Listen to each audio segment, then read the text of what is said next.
Today's guest and topic is one we cannot wait to get into. We are thrilled to welcome Alegra Kastens to ShrinkChicks.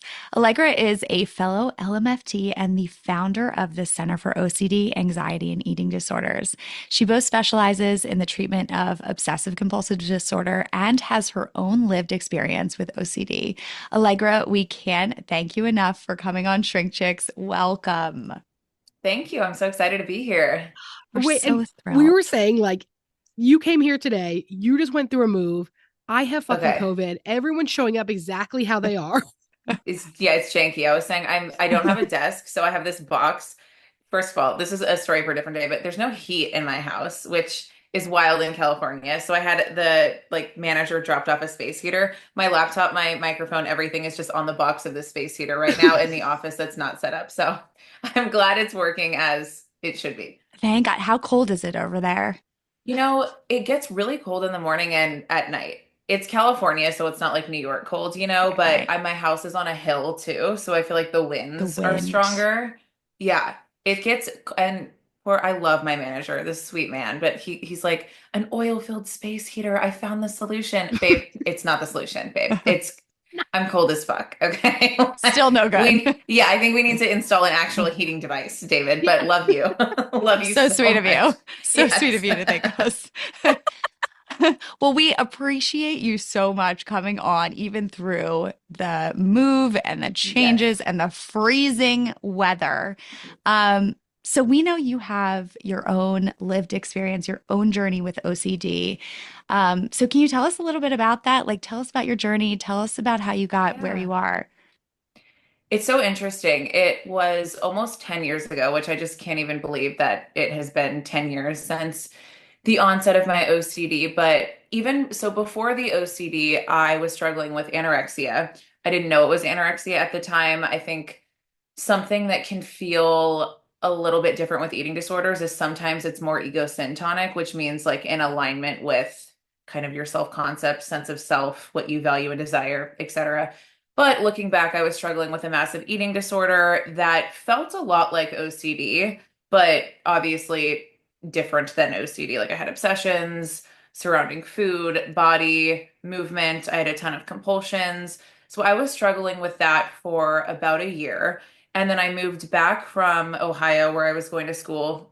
I moved from Ohio back to California. And I was going to start my junior year of college. It was supposed to be like this big, fresh start for me. I quit the D1 soccer team. So, like, for the first time in my life, I was supposed to have kind of a life for me because growing up, I never did playing soccer. I don't know if any of y'all played competitive sports, but it is your whole entire life.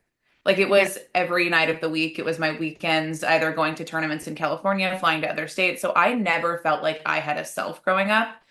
So when I moved back to California after quitting the team in Ohio, I was so ready to discover myself. And right as I moved back, I started working at a clothing boutique, and I was working one day and this girl walked in, I think from like next door. It was someone's child walked into the store, and I just had this thought that just came randomly all of a sudden. That was, what if you had sex with this child? And it was, I mean, it changed my entire brain. It changed my entire life. It changed how I function. And it was so out of the blue and so opposite to what I knew of myself. Like I've always wanted to be a mom. It's the thing I've known about myself since I was 3 years old.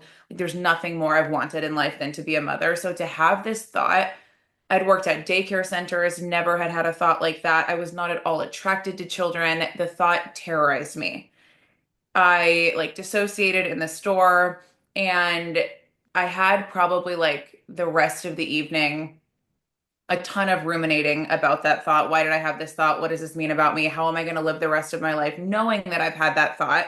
Not at all knowing that that was related to OCD, because we never hear about OCD beyond contamination obsessions. And then the next morning I woke up, and that day it was just like the floodgates opened, and I was having thoughts like that 24/7. Like every single second of the day, I could look at a tree and my brain would turn it into something sexual. I had sexual thoughts about dogs, family members, friends, people on the street, and it was always like the last person I would ever want to have a thought about. And so I just started having what I didn't know at the time was called intrusive thoughts and images as well. Like I would see myself performing these like awful sexual acts in my mind, but I had no idea what it was that I was experiencing. It was just such a sudden onset of 0 to 100. And I didn't want to tell anybody about it because how can you go to someone and say, I'm having these really scary sexual thoughts about kids and animals and family members? I knew that I wasn't a pedophile. I knew that I wasn't attracted to dogs. I knew that I didn't want to fuck my dad. But when you go to tell someone that, it's not funny, but like now I can laugh about it. But at the time, there was nobody that I could tell. So I went 15 months without seeking treatment. And that might not seem like a long time, but that was the most excruciating time period of my entire life. Yeah. Like I almost killed myself multiple times just because I thought I was the worst person alive. And when I started therapy, that wasn't even like me getting better. It was still like years before I would work through it. So that in a nutshell, I mean, I guess not a nutshell, that was a really long way of explaining it, but I just had this random onset one day that changed my entire life. I would say 10 years later, I'm the closest to like prior functioning. How do I say this? It's too early in California. The functioning that I was at prior to the OCD, like my brain is closest to that. I would say that I'm the happiest I've ever been in my life. So for anyone listening, like it is absolutely possible to recover, but it took me years to get out of that like 24/7 intrusive thoughts and images state. Wow. I Well, mean, and go ahead, Em. well, say like I think it's so important. We've talked this before. I struggled with severe intrusive thoughts after I had my first daughter that I was gonna hurt her, be violent, bash her brains in, right? And this Yes. thing, the shame you have of thoughts, you've done nothing. There's no fucking behavior you've done, but it's crazy how the shame of thoughts alone isolates you That, so much to the point of like, oh, I should kill myself right. because it feels so horrible to think this. Right. And we are That's exactly told if it. you ever have this thought, it must mean you're going to do it. You must be a pedophile. Hmm. And you're Hmm. so right. People are like, oh, I'm so OCD. I clean things. You're like, bitch, you have no fucking I'm like, you idea. have no fucking idea. I wish I cleaned things. Yeah. No, you're Close your so mind. right. Like the absolute shame that comes from Yes. having a thought like that. And like for anybody, first of all, anyone can have intrusive thoughts, not just people with OCD. But in the context of OCD, obsessions are what we call ego dystonic. So opposite to a person's values and self-concept. And that's why they are so disturbing to the person. But just thinking about that thing, the person feels filled with shame. Like I'm a monster, I'm a terrible person, even though we're not in control of our thoughts most of the time. And like you said, it's not an action, it's not a behavior.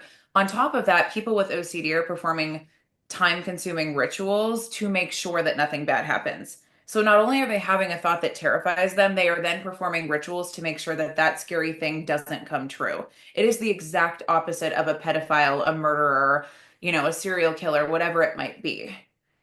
But that It, shame is real, and that especially for people with the more taboo obsessions, Yeah. it keeps people stuck in their suffering. I mean, it takes on average, I think it's something like 14 to 17 years for people with OCD to access a proper diagnosis and treatment. Yeah. On average, 14 to 17 years of worrying that you could be a pedophile or a serial killer or somebody who snaps and kills their baby. and just as you said, like sitting with that for that long because of the shame, right? Of like, I can't tell anyone anything about this because what are they going to think Yeah. about me? Right. Right. And so it keeps you from going to get the treatment that's really Right. going to help you understand what's going on and be able to manage a lot of the Yeah. symptoms. And Well, the other thing I'll say is it's not just a thought. I think if you don't have OCD or if you haven't experienced this, it's like, well, can't you just move on from that? OCD is a very lived in experience and it's a full body experience. Like when I had that first thought, it was like dissociation. My body went into fight or flight. My stomach dropped. I felt immense dread. Like it's not just a thought that you're having. It's like if you were at a haunted house and someone jumped out at you and you kind of jumped back and your whole body was filled with fear. That's what it's like every single time one of those thoughts pops into your mind. So it's not just a passing thought that comes and goes and it's like, just get over it. It's not that for the person with OCD. And for people with OCD, it sticks. right, Yeah. I used to say like my brain could stick to anything. And once it got something, it like ran with it and it would right. replay, I'm not joking, the same thought or phrase 40,000 times in a day, just like over and over and over and over again. Well, I and and you I, know, I love that you're talking about this because we get this question all the time where someone says, like, what's the difference between just like anxiety and yeah. rumination and Hmm. then intrusive thoughts, OCD? Yeah. So that's a really good question. Like I said earlier, like every human being gets a passing intrusive thought from time to time, right? Like everybody has had one of those thoughts that is just like, why the fuck did I think that? Whether it's, could I push that person in front of the bus? Could I shout out a slur that I don't want to shout out? Whatever it might be. They stick for people with OCD, and there's different elements of the OCD experience. So it's not just repetitive, intrusive thoughts, it's also compulsions. So physical or mental acts that the person feels compelled to carry out in response to those obsessions. So there's obsessions and there's compulsions. It's not just passing intrusive thoughts. Now, people with generalized anxiety can ruminate, people with depression can ruminate. People with PTSD can ruminate. So it is important to do a functional analysis to see like what is the function of the rumination. With OCD, what we tend to see is obsessional doubt. That's another piece of it. So the person tends to be doubting what they know. Like for me, I knew I wasn't a pedophile, but I kept having these thoughts that made me doubt what I knew about myself. That ultimately is OCD. It's a doubting disorder. Now, if somebody is ruminating about, let's say, financial struggles that they're having, that might be more so generalized anxiety, where you're ruminating about a real threat or, a future possible threat. People with OCD are often fixated on things that are not really rational and not really rooted in reality. Mhm. Okay. Yeah, but again, it takes a functional analysis and assessment because people with PTSD get intrusive thoughts. Right. Yeah. Right. And so it's so helpful to hear this. And so you're speaking to kind of the types of intrusive thoughts that you have had. Can you speak to like the different ways that OCD might show up, like how that might, because I think, for anyone who might be thinking like, do I have this, right? Like Right. and to be able to get help to understand like, Yes. is this OCD? Is this something I should be talking about? So Mhm. tell us some of the different ways that it can present itself. Yeah. So that is such an amazing question because so often what we hear about OCD is like contamination concerns. And that's if OCD is portrayed accurately in the media. It's sanitizing, it's washing, it's fear of germs, and then it's also portrayed inaccurately. We have the close CD. I get so horny by organizing my garage, whatever the fuck she said. And it's like, girl, that is not, but okay.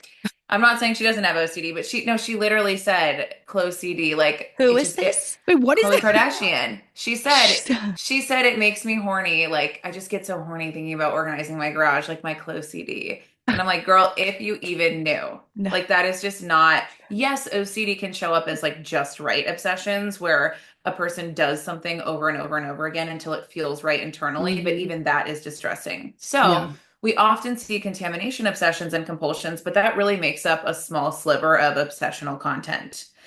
And it's all OCD at the end of the day, but there are nicknames for certain OCD themes that I personally really like because I think it gives a voice to the lesser known obsessions. So we can see harm obsessions, like violent obsessions. So intrusive, unwanted thoughts about harming someone else or oneself. We could see postpartum obsessions, which is kind of like a mix of sexual and violent intrusive thoughts. What if I throw my baby down the stairs? What if I molest my new baby? We see um, sensory motor obsession, so a hyper awareness of automatic bodily functions like blinking or breathing. And then the Mhm. fear is often, what if I never stop thinking about this thing? Religious scrupulosity. What if I've offended God? What if God doesn't love me? Moral scrupulosity. I mean, there are a million and one different ways that OCD can show up, but it's important to know that it's all OCD. There's an obsession. So there's a repetitive, unwanted thought or image that is experienced as intrusive and distressing. And then there is also the compulsive element. So people with OCD have obsessions and they have compulsions. The compulsions might not always be visible. So Mm, you can have OCD, and this was me, where all of my obsessions and all of my compulsions happened in the mind. Nobody would have looked at me and thought that I had OCD. So there are a lot of different themes that we use, like existential OCD, sexual orientation OCD. So some people have, what if I'm gay when they know that they're not? What if I'm not a lesbian and I'm lying to other people? Mhm. Gender identity obsessions. I mean, OCD can really latch on to anything. mm, But regardless of the content, we have to look at the process of it. So a person tends to be doubting what they know about themselves. It's not that someone turned into a serial killer overnight. They know that they're not a serial killer, and that's why the thoughts distress them so much. So OCD looks a lot of different ways, but it's all OCD at the end of the day. You know what we get questions about all the time is relationship OCD. Oh gosh. Yeah, it's a tough Constantly. one. I have quite a few things to say about that, but do you have a question about it in Well, particular? no, I just was I curious feel like about like social your media made that hot. yeah. So that's I was just curious about your thoughts Okay, about I relationship appreciate you OCD. saying that because what I see a lot of on social media is like relationship anxiety, relationship OCD, and all of those things get lumped in together. And relationship anxiety or experiencing anxiety in a relationship is not synonymous with relationship OCD, Right. right? So, again, when we're thinking about OCD, we're thinking about opposite to my values, beliefs, desires, self concept. I don't like this. This doesn't make sense. Relationship OCD might show up as obsession surrounding the rightness of one's relationship or partner, but that's not rooted in reality. So someone might come to me and say, I love my partner. I'm so excited to be marrying them. I woke up one morning and I cannot stop having the thought, the doubt, what if I don't love them? It terrorizes me. I know that I do, but I can't stop thinking it. And because I can't stop thinking about it, I worry that maybe it is true. And now I'm checking in on my feelings all day long. That would be relationship OCD. The person is saying, like, this does not align with me. I Mm, think sometimes on social media, what we see is like, if you are feeling anxious, if you have anxious attachment, that's relationship OCD. It's Yes. not. right. It's not. You can have anxious attachment and struggle with relationship OCD, and the two can appear similar, but somebody with relationship OCD can have secure attachment. So if we're equating anxious attachment with relationship OCD, like it just doesn't make sense. Yeah. Right. We're missing some people, we're misdiagnosing some people. And sometimes what I see is like actual concerns in relationships are getting looked at as like relationship OCD. That's not to say like every relationship has some kind of issue. So it's not relationship OCD or issues in the relationship. There can be both. But sometimes I will see people who say, like, I'm doubting my relationship. And then I see, like, there's been a lot of infidelity, there's been a lot of abuse. Like, a lot of the doubt is rooted in actual issues in the relationship. You might be ruminating a lot about that, but I wouldn't necessarily classify that as OCD. Right. That makes a lot of sense. And I think Let that's me so helpful let me ask you this because I don't know what your experience was in graduate school, but they definitely did not mention OCD a single fucking day of our entire program. at all. I got it So mentioned like twice. yeah, And when I it think zero. did, they like this is actually so wild, but ask your question first. I keep Well, so cutting my you off. question is, how common is OCD really? Because a lot of therapists listen to the show, and I think a lot of therapists are not properly trained to deal with this. And then we have people, generalists, that do things, right? So I know for me, I don't work with me, I don't know about it. I'm happy to work with your OCD therapist together. Yes. And I can help do some of this stuff, right? But I know that it's out of my range of scope of practice. I think there's a lot of people working with OCD that don't actually know what they're doing. And that's not your Oh fault. It's yeah. usually because it's not something that's really talked about. So my question is, how common is OCD really? The fact that it's not really taught to therapists. It's so much more common than one would think, and it Yeah. gets missed in therapy offices like all the time. And I mean, it's dangerous for a few different reasons. Number one, like you said, like there might not be harm happening, but a person could be paying for a therapist that is Yeah. missing their symptoms and they're not getting any better. That's kind of like the best case scenario. The worst case scenario is someone is paying for a therapist who doesn't understand OCD and then they're getting sicker. So Yeah. if the Yeah. therapist is doing like a generalized talk therapy where they're ultimately sitting there ruminating out loud with their client, well, are you a pedophile? Are you sure you're not? Why are you not a pedophile? Talk to me about that. That's just fueling OCD. Yeah. So Hmm. oftentimes people go to therapists and they pay for what they think is effective treatment and it's making them worse. I guess actually the worst case scenario is a clinician doesn't understand OCD and then wrongly reports their client. Well, So that's what I'm calls thinking Child about. I Protective was Services, I was which thinking that. actually does happen, I'm unfortunately, sure. or 5150's suicidal obsession. So, what if Yes. I want to kill myself? The person doesn't, they're so afraid that they could want to. They're hiding the knives, they're not being alone, like the compulsive elements of it.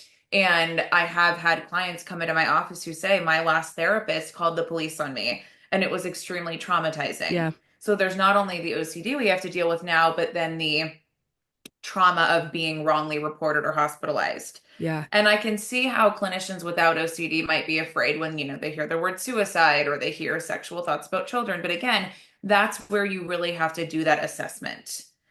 Because Yeah. people with OCD, they're worried that they could want to do that thing or Yeah. they could be that thing, but they absolutely aren't and do not want to. Like there's a clear difference between Jeffrey Dahmer coming into your office and saying, like, I really get off on cutting up Yeah. dead bodies, and someone coming in and saying, I'm so afraid that I'm going to stab my spouse that I stopped cooking. Yes.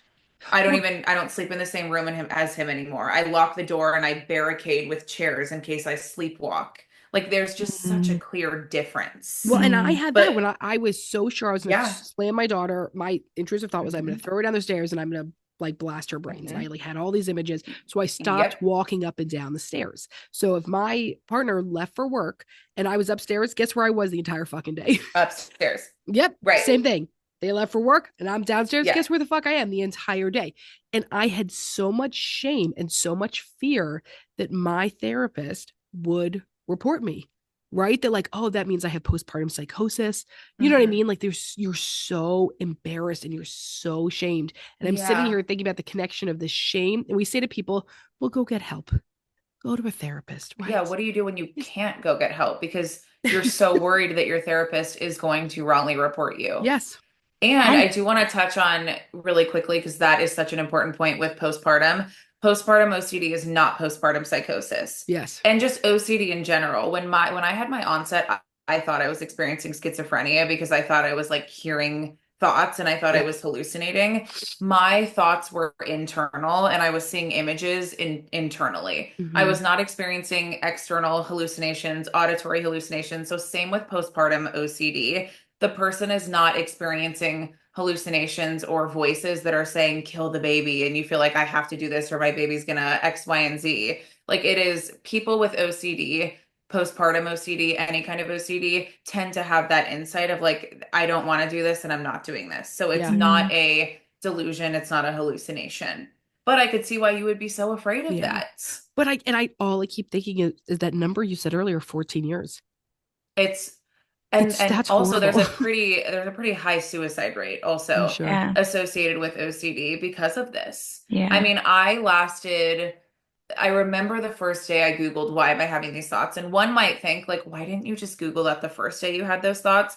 Because I was so afraid of what I would Yeah. find. Yeah, I didn't want to Google, why did I just have a scary sexual thought about a child? And then the internet says, because you're a pedophile. right. Yeah. So I remember the first day, like 12 months in, that I Googled it, and like I don't even know how I made it 12 months in. I don't even know how I made it 4 weeks in. So people who make it 14 to 17 years, it is a miracle. Well, I'm thinking, right, and as you said, that there's so many clinicians that aren't trained in this, and like I'm just thinking about the ones that like finally go in and get reported, Yeah. and how horrible that must be for them, right? That like they had this fear of, I'm going to go in, they're going to report me, and then they do get reported because the Yeah. training isn't there. Yeah. And you're right, like grad school, I got very little OCD education. Not only that, but I did one of my class presentations on OCD. And my professor, he was a clinical psychologist. He'd been practicing for 10 to 15 years, stopped me in the middle of my presentation and said that what I was saying about OCD was wrong. Ah, It was fucking wild. And it's like, I live with OCD. I had been interning at UCLA's intensive outpatient program for OCD. And he literally stopped me in front of the entire class and said, no, the rumination is the obsession. And I said, no, it's the mental compulsion. And he kept fighting me on it. So, like, not only did we not learn about it, I had professors who would actively work against the education that I was trying to provide other classmates. wow. Can I ask you, because as we're Yeah. talking about this, I'm just thinking about how like the obsession comes up and it's so separate from like how you actually feel. How does that affect your sense of self? Oh, Like, what does that do? Because I just yeah. can imagine, like, after years and years of dealing with that, Yeah. what that does to your sense of self or like trusting yourself. Yeah. How do you manage that? How do you work through that? That's a really great question. And like when I say OCD is ego dystonic and opposite to our values and desires, like it's not as like a person can logically know that with OCD, but sometimes it feels so real internally because, like I said earlier, it's a very lived in experience. So over time, having those thoughts and having that very real feeling can erode the trust that we have in ourselves, can erode what we know about ourselves. Like I knew I wasn't a pedophile, but having those thoughts over and over and over and over and over again for so long, you start to be like, I mean, like, am I, did I snap and turn it? Like, it really does ruin your sense of what you knew about yourself. And it feels like a loss of identity. Even when you have that, I know this is not me, when you're experiencing that thing all day long, it wears you down.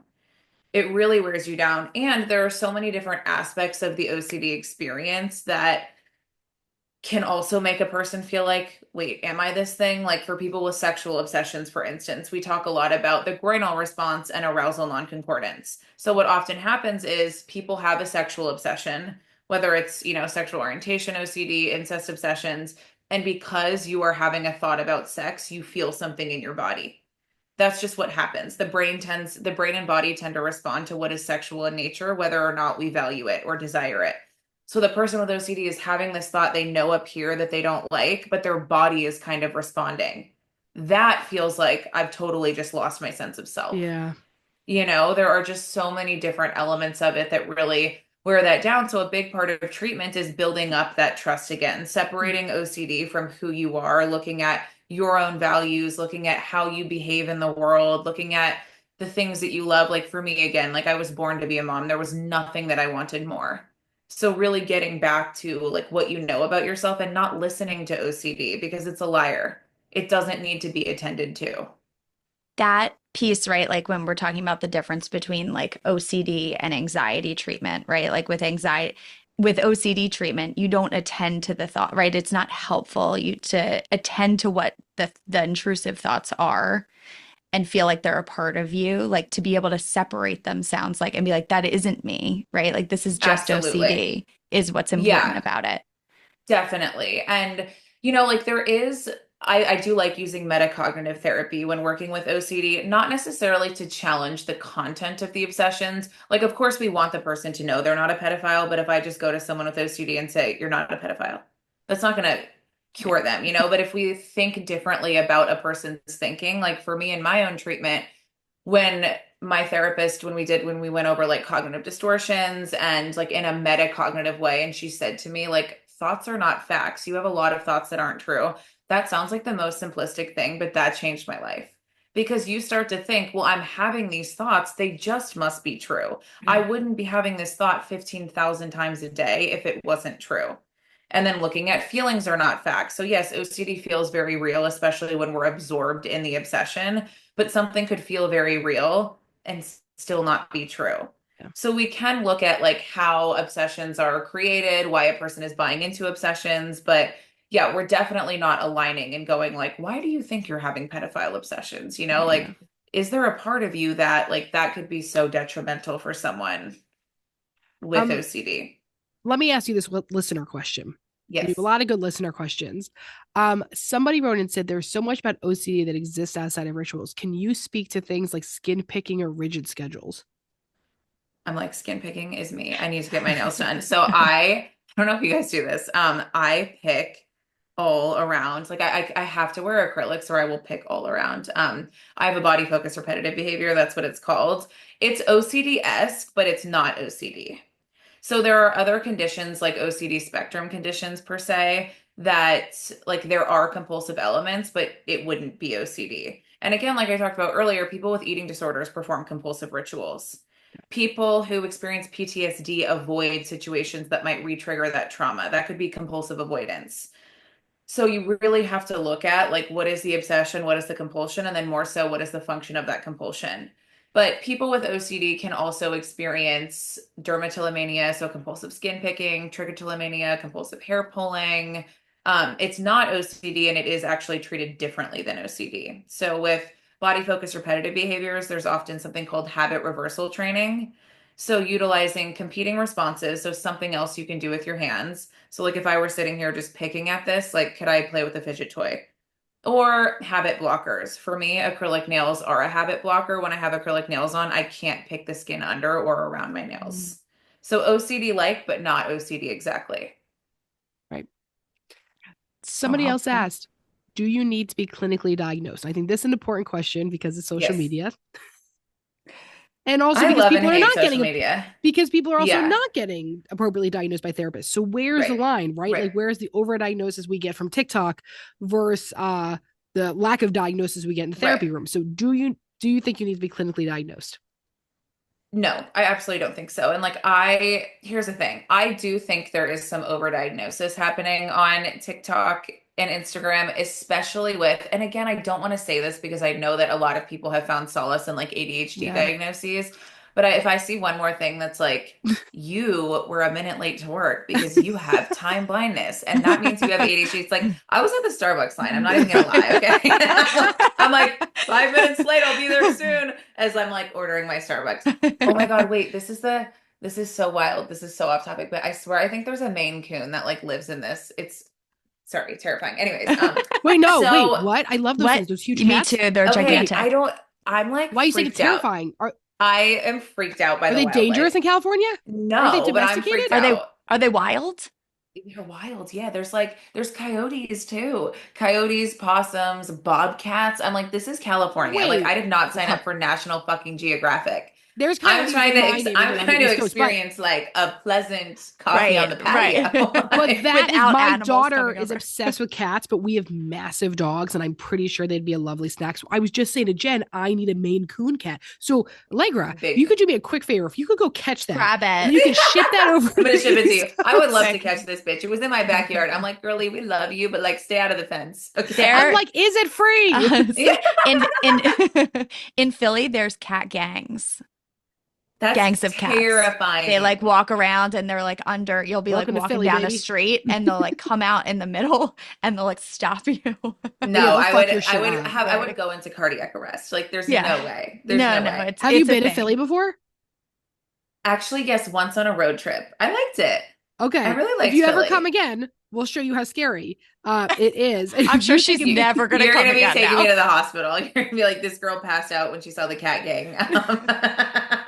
and they were there, they were fresh, baby. Yeah, so Um, scary. But like I was saying, I do like I have mixed feelings about it. I think sometimes people over identify with what they see on social media, but I also think that social media, like I get messages every single day, like your content saved my life, your content sent me to therapy and I got an OCD diagnosis. So I don't think there's anything wrong with finding something on social media. I don't think you need a diagnosis to work on things. And there are people who experience subclinical symptoms of conditions and still can work on things. I don't think you need a diagnosis. I do think it's often more beneficial than not for people with OCD to have a diagnosis because it gives you a name for it.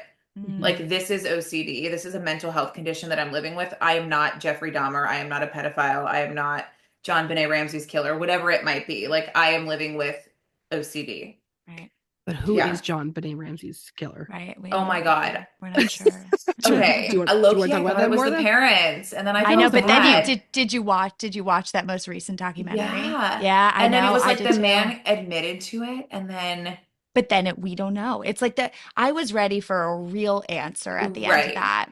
You'll never get it. I think they must know, don't you think? Someone's Somebody hiding knows. something. Someone's hiding Some something from someone us. knows. Shocking. Crazy. Government. Just like the fucking UFOs. Although they've admitted a million times there's UFOs. It's And the we're all like, UFOs and we're and like, Yeah. John listen, it's Benet Ramsey's capitalism. No, killer. We're literally. fucking busy. We can't talk about the aliens right now. We're too tired. No, it's so wild. We have no time. I have to pay my bills. Okay.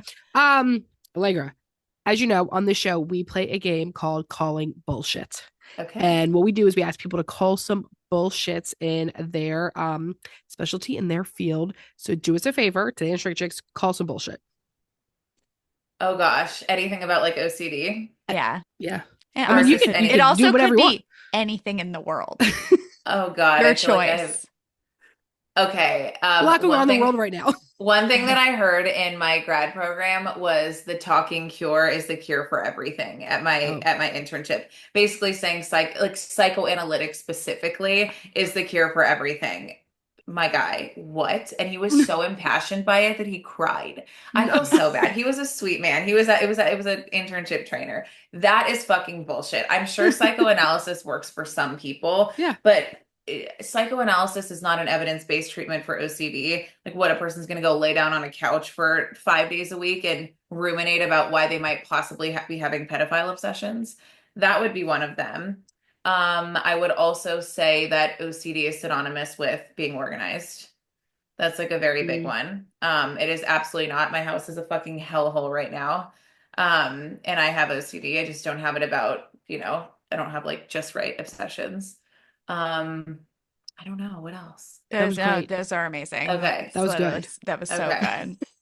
You have No, the ideas. talking cure killed me. This man was crying too. I was Oh, like, I- babe. yeah. It's hard because you're like, it's so cute. It's so No, cute. it's And adorable that you you're think so that. impassioned. Yeah. Right. But and it Like was how so lovely hard and too. pure that you think that it's so not Beautiful, fucking true. but however, Well, right. And like it was so hard because I went into my grad program basically knowing I wanted to work with OCD, but so many of the practicum sites were like strictly psychodynamic. Yeah. wow. And I love psychodynamic therapy. I've been in it 10 years. Is it going to help OCD? Probably not a ton. So I felt like I was literally like hitting a wall every time I tried to bring up CBT or some other kind of therapy. I feel like therapists in general, and I will say even OCD therapists get so married to one modality. Yeah. Yes. And it's just like one thing is likely not going to work for everyone. It just Yes. isn't. There are evidence-based treatments that don't work for people with OCD sometimes, you know? So I would also say that like there is one treatment of choice for conditions that will work for every single person it's just not the case. Well, I mean, I felt that Jen and I had this conversation a while ago about EFT for couples therapy. I could eat an EFT therapist alive. It does not work for me. And it is like, in theory, the most evidence-based one. And then I had my first relational life therapist and did RLT. And I was like, oh, I need someone to tell me I'm a fucking bitch. Like that, I really needed someone to be like, Yeah. nobody fucking cares. You're so full of yourself. And EFT, they're like, oh, tell me more about your feeling. I'm like, you want me to talk about my feelings? I can talk about my feelings all day. Blah, blah, blah. Grandiosity, Yeah. grandiosity, and brown self-expression. But I kept going because I kept in my head thinking, well, this is the most evidence-based thing. So I'll There we keep go. trying to do EFT. And sometimes you have to find out what works for you. Amen. And that sucks. And people hate this conversation, but the reality is you often need to go through a lot of therapists. It sucks. I wish there was a better solution know. here, but I you got to know. find what works. But Yeah, and even like so the most evidence-based treatment for OCD is exposure and response prevention. Mhm. So that means exposing yourself to a feared stimulus while preventing the compulsive ritual. That doesn't work for everyone. right. You know, so like even like the gold standard, I'm putting that in quotes because we know, I don't know, research is skewed in some ways, Yeah. but the most evidence-based treatment for OCD is not going to work for everyone. And that's why we need options, because what happens when you go to a therapist and you think you're getting, the most evidence-based gold standard treatment and it doesn't work for you? It's like, well, nothing's going to work for me then, Yeah. which isn't the case. Right. But the shame is there then. Yeah, I'm so Oh my God, broken. I can't EFT. be I fixed. tried to learn that. I worked with two couples and I will never do it again. One of the couples, oh my God, I was so ill-equipped. It was in my internship and they screamed. I literally bought like the EFT for therapist book, like trying to Yes. help.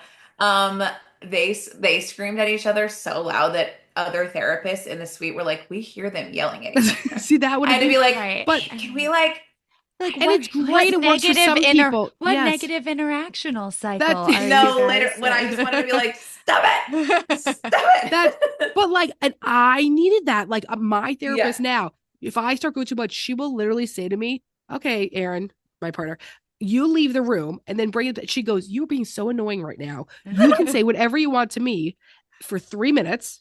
And then I will bring him back in. And you're going to figure out a way to say it in one sentence. Yeah. No, And I'm like, I was scared. Couples boundaries. therapists are angels because Yeah. I literally was like, maybe perhaps an inside voice. Perhaps an inside voice. Yeah. That has to be an intervention, right? 100%. These are inside voices. Literally. Allegra, this was so enlightening and like really so, I can imagine, so helpful for our listeners who maybe have OCD, have some shame around it, haven't gotten help yet. So tell our listeners where they can find you. Yeah, so I am on Instagram and TikTok at Allegra Kastens, and then I am currently in the process of writing a memoir that is set to be published in the spring of 2026, all about my OCD experience. So those two things. I do have a podcast, Books, Looks, and Lobotomies. I have been on hiatus, but it will be coming back soon. But usually just social media. Amazing. Awesome. Yeah. Thank you This for was being here. incredible. Thank you so much. No, thank you. Thank you so much for tuning in to today's episode of Shrink Chicks. We'll see you back here next week for another session. In the meantime, if you want a question answered or a topic discussed, follow us on Instagram at ShrinkChicks. And if you're looking to get connected with a therapist like us to start or continue your therapeutic journey, visit thetherapygroup.com. Just fill out a contact form on our website, and we will personally match you with one of our amazing therapists. And for all of our therapists and group practice owners out there, we also offer group practice consulting. And if you're looking to support yourself further and support our show, check out our amazing merch options at shrinkchicks.com/merch and our Know Yourself, Grow Yourself journal on Amazon. Also, if you'd be so kind, we'd love a rating review and for you to share with a friend or an enemy or a mother-in-law, honestly, whoever needs it, so that we can keep reaching more people on our mission to bring mental health topics to your ears every week. Thanks for being here with us. And don't forget, to grow yourself, you got to know yourself.